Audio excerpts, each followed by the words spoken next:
आज हम अमेरिका के एक ऐसे बिल की कह सकते हैं चीर फाड़ करने वाले हैं जो अगर पास हो गया सीधी चोट हम पे कैसे और कहां पड़ेगी।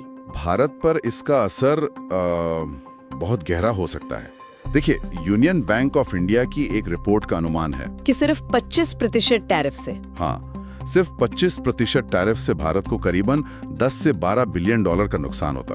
अब आप सोचिए 500% पर यह आंकड़ा कहां जाएगा। ये हमारे मेक इन इंडिया जैसे प्रोग्राम्स के लिए एक बहुत बड़ा झटका हो सकता है। बिल्कुल। और भारत के लिए तो ये एक अजीब कश्मकश वाली स्थिति है। एक तरफ अमेरिका है, एक बड़ा व्यापारिक भागीदार, और दूसरी तरफ रूस, जिस पर हम अपनी 40% ऊर्जा और लगभग 65% रक्षा जरूरतों के लिए निर्भर हैं। स्रोतों में लिखा है कि कपड़ा, जवाहरात और ऑटो पार्ट्स जैसे सेक्टर सबसे ज्यादा प्रभावित होंगे।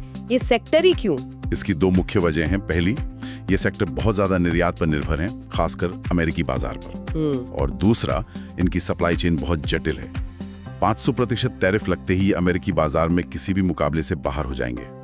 रातों रात इनके ऑर्डर रद्द हो सकते हैं। मतलब लाखों नौकरियां दांव पर लग जाएंगी। और क्या इसका कोई कानूनी पहलू भी है? मतलब क्या अमेरिका ऐसा एक तरफा फैसला ले सकता है? यहीं पर एक और बड़ी समस्या है। कानूनी विशेषज्ञ साफ कहते हैं कि इस तरह के टैरिफ विश्व व्यापार संगठन यानी WTO के नियमों का सीधा उल्लंघन है। अच्छा, वो मोस्ट फेवर्ड नेशन वाला सिद्धांत। जी बिल्कुल, जिसका मतलब है कि आप व्यापार में सभी सदस्य देशों के साथ एक जैसा व्यवहार करेंगे।